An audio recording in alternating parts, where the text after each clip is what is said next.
But I want to bring you in, K.C. Palaniswamy, AIDMK leader, who seems to be in the, or at least backing Mr. OPS. I want to ask you, will that satisfy you if she brings all those 129 or 130 MLAs or the number that she claims and parades them? Yeah. Rahul, first of all, this is not an issue between OPS and Sasigala. This is an issue between Amma's loyalist versus Sasigala's loyalist. I don't know why Ms. Sasigala is so desperate. As per Bommai's judgment, Supreme Court judgment, the floor test is the ultimatum.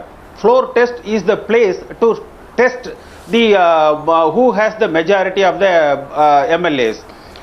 It is not between two different political parties. It is one party, AIDMK, and that party is with us, Amma's loyalist.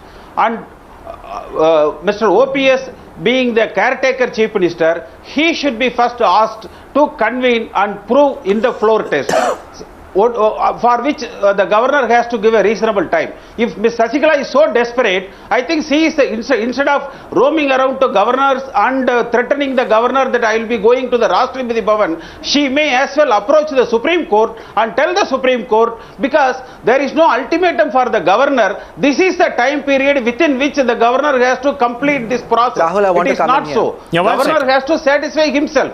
If she is so desperate, I think the better choice for her would be she should approach the Supreme Court, tell the Supreme Court, please deliver the verdict, give a clean sheet to me. But you can't be dictating terms now to the Supreme Court. That is not a very acceptable proposition. No, but on the point of a floor test, it's an important point. Loyalists come in front of the party forum. Mr. O. Pannirselvam was the sitting chief minister. He mooted Chinnamma's name. Why was he caught napping all this while? Why didn't he come into the party forums?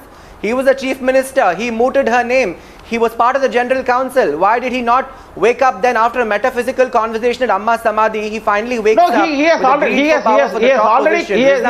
clarified that he was put under threat. He wants to be chief minister. Why didn't he raise it in the party forums? Why is he playing into the hands of DMK?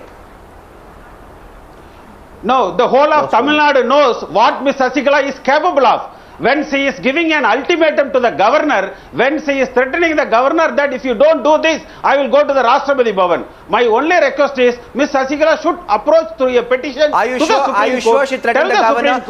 You're making allegations on national television. How did she threaten the governor? How can you say she threatened the governor? Do you have proof of that? How can you on national television say that she's threatened the governor? Are you making allegations now? No, she cannot give an ultimatum to the governor. Governor has to satisfy himself. This is the fate How of do you know an ultimatum to the governor? 1 second. You have a situation where O. Pannirselvam said his resignation was under duress. One second. 1 second. His excellency. It's absolute rubbish. 1 second. Pipe down. For her to Apsara Reddy. the governor. 1 second. Let's go back to the question. Mr. Palaniswamy, I asked you a very simple question. If tomorrow Shashikala were to parade 129, 130, 131, as the case may be, MLAs before the governor, would you be satisfied? Simple question. Would you then say, yes, okay, we will now back off, that she in fact does have the majority support and she deserves to be chief minister?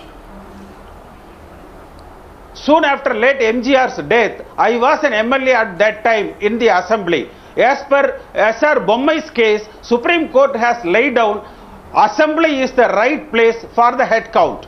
It is not the question, because even MLAs can be paraded before the governor under threat.